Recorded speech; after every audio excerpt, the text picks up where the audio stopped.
Hello everyone, I hope you're all well, as well as you can be at this time. Like many of us, I had to have a talk cancelled because of this crisis, which is sad but can't be helped. And like many of us, I don't see any reason why any of you should have less history in their lives because of this. So now you get to hear me natter for free. My chosen subject today is one that's quite close to my heart and that I've spoken about before on various social media, namely the sisters York. We are always hearing a lot about the brothers York, specifically, of course, Edward IV, Richard III, and George, Duke of Clarence. And I don't really see why their sisters are so often ignored. Of course, we know a little bit less about them, especially than about Richard and Edward. But it's not as if we don't know anything about them, and their political contributions are very often ignored. Even that of Margaret, Duchess of Burgundy, is very often overlooked, or at least a footnote in many English-centric documentaries or books, which is really quite sad. Anyway, I want to talk about all three of them, but I will start today with Elizabeth, the middle sister, Elizabeth, Duchess of Suffolk.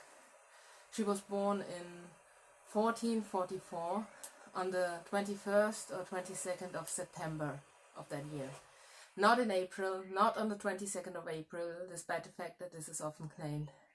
This is said in one source, but two other sources contradict it, and so does the date of her baptism, which we know. She was born in Rouen in France, and she was christened in Rouen Cathedral in 1444 on the 22nd of September. And her godmother, interestingly, was Jacquetta Woodville. Please excuse my pronunciation. And her godfather was the Earl of Shrewsbury. We don't know really a lot about Elizabeth's childhood, although we do know that, despite what is often claimed, she was not already in her future husband's household when her youngest brother Richard was born in 1452. This can't be because her future husband, John, then already Duke of Suffolk, was still married to someone else at that time, and specifically to Margaret Beaufort, who would go on to have Henry VII. This marriage was only dissolved in 1453, so before that Elizabeth can't possibly have lived in his household, because why would she? Probably she stayed with her brother Richard and her next youngest sister Margaret and George in Fotheringhay for the first 8 years or so of her life. Although it's possible she lived in some other household before that. We just don't really know. We just know what is not true, which is that she lived with her future husband then already. Well, she married when she was 13 and a half in 1458. The beginning of February, we have a grant made by her father, Richard, Duke of York, to her future mother-in-law, Alice Chaucer, stating that the marriage was to go ahead as soon as possible. And he made some payments to her already for her dowry. I have no idea how to pronounce dowry, just bear with me. And so they married probably in February or March of that year. And again, we don't really know such a lot about the first couple of years of their marriage, though we do know they lived with Alice, her husband's mother, for quite a while then. John did not get involved very quickly in the conflicts we now know as the Wars of the Roses, but after the death of Elizabeth's father, Richard, Duke of York, and her next oldest brother, Edmund, Earl of Rutland, he became involved for the first time in February 1461 at the Battle of Mortimer's Cross. John wasn't much of a distinguished fighter, but he fought quite well until 1464, more about that later. In 1461, as I guess everyone who watches this knows, Edward IV conquered the throne of England and became king, and Elizabeth took quite a part in his coronation, as did her husband. Elizabeth was already pregnant by then, and in the autumn of 1461 she had her first child of 14. It's often claimed that she only had 11 children, which is because we don't know the name of at least 3 of her children, but she had at least 14. We know this from several sources stating that she gave birth 14 times. Her children were born in 1461, 1462, 1463, twice in 1466, yes, one in December and one in January, and then one in 1468, 1470, 1473, 1474, 1476, 1477, 1480, 1482 and 1485. Yes, poor woman. I wouldn't have done it. Anyway, she seemed to like it. We also don't know much about her personal feelings about what went on when her brother Edward made his controversial marriage with Elizabeth Woodville, although she and her husband were some of the very, very few nobles who neither sided with the Woodvilles nor with the Earl of Warwick. They seemed to pretty much sit it out. They sided with Edward when push came to shove, but they never showed any inclination to side with one or another without having to.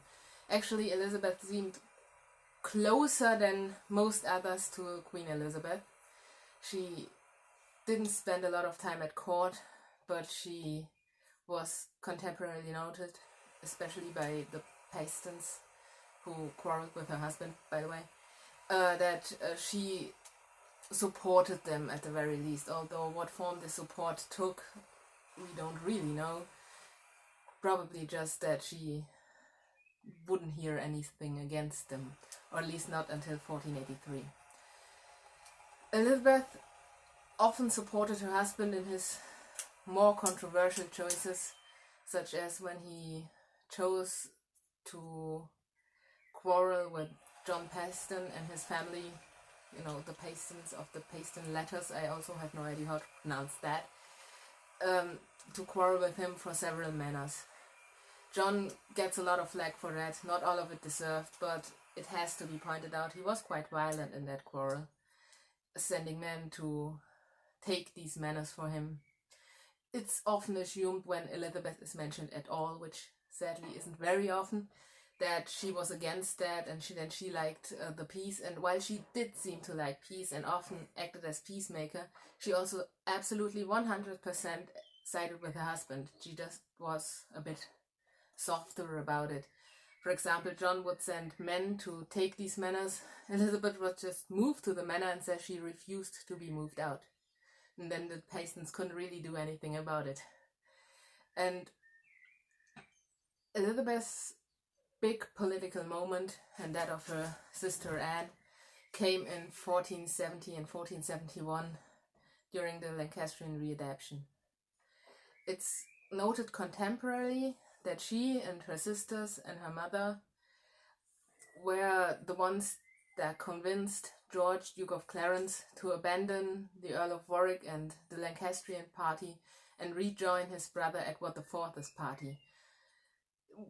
This is quite an impressive act, even though people don't seem to think about it, because to bring the brothers in contact while Richard, future Richard III, and Edward IV were in exile in Burgundy, and George was in England, would have, at least for Cecily, Anne and Elizabeth, required to send messages overseas without anyone in the government noticing, and we can assume they were watched, so this is quite a feat of organization. We don't know what they said to George, what they said in those letters, but it seemed to work, and George rejoined his brother. Actually, Elizabeth also had a rather more subtle way of making her feelings known then. The boy she had in 1470 was called Edward. He was her third boy, so it obviously wasn't just a sign of honor for the king, as was normal then, but quite a statement.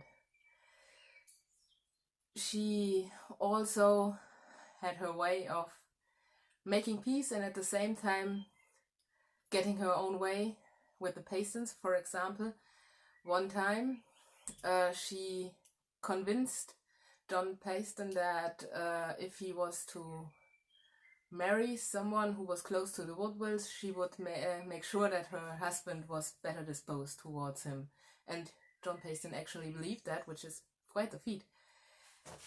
She was also quite widely known to be one of the very, very few people who could change her husband's mind on anything, and it's quite interesting to see that he seemed to give her complete command over all their finances and listened to what she said. There's another Paston letter saying she and John had to sell something because they were always hard up, always.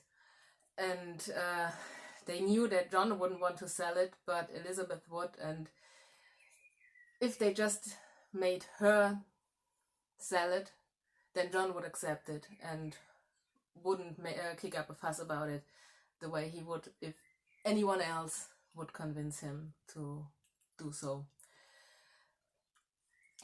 Elizabeth supported her brother Richard's bid for the throne. We don't know why she did this. Maybe she believed that the whole pre-contract thing was correct, or maybe she just thought that Richard would be a better king, or maybe she was angry at Edward. Edward had never treated her or her husband very well. For example, when her husband fought for Edward IV in 1464 at the Battle of Hexham, I don't know. It's written Hexham. How to pronounce it again, I don't know. I'm German. Anyway, John fought at this battle and he was injured so critically his life was despaired of even 3 weeks later. And Edward's reward for this was to take lands from him when he married Elizabeth Woodville some month later.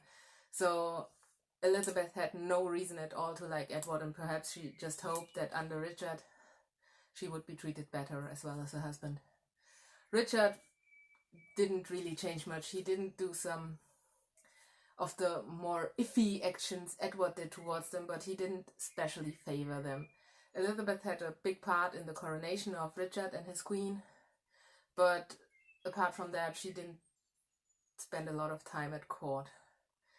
Interestingly, there's a claim that's often made that when the Battle of Bosworth came up, John didn't fight in it because he had no interest in actually picking a side, that he was sort of like Thomas Stanley, always waiting who won, and that's just untrue.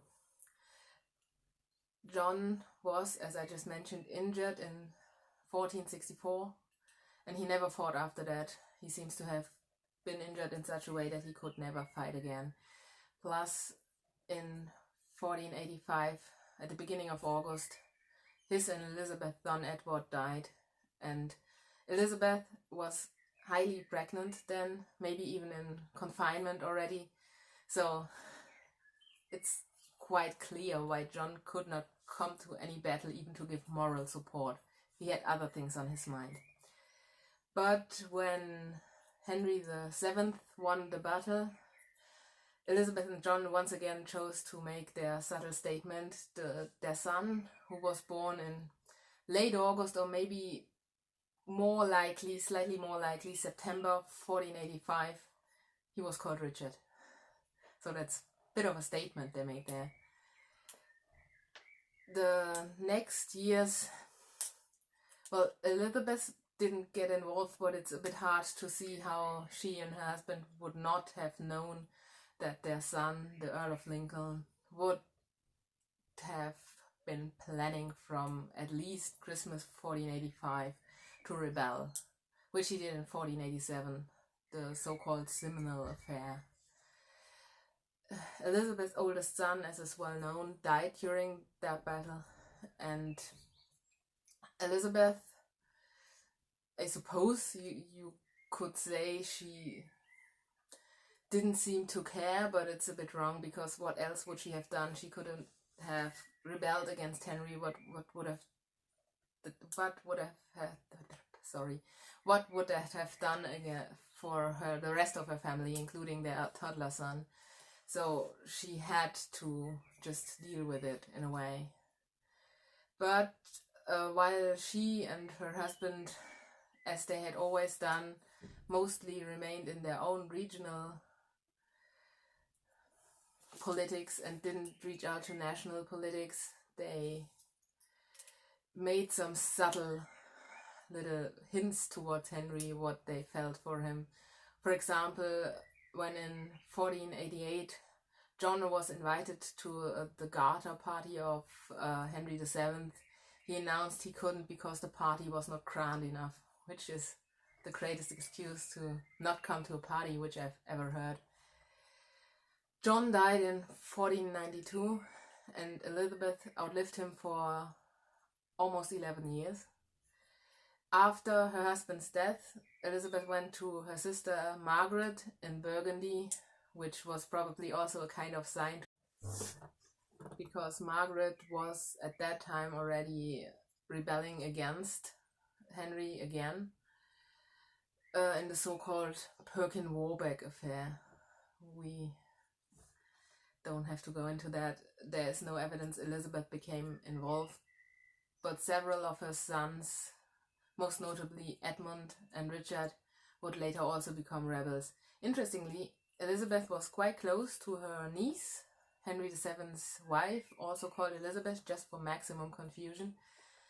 And Elizabeth of York, that's Henry's wife, actually gave her several presents in 1 year, the 1 year where we have her expenses. Despite this, Henry VII didn't seem to trust her, and he had one of his closest advisors, the Earl of Oxford, closely watch her under suspicion for treason. But there was never anything that came of it. Elizabeth died a highly respected widow in 1503.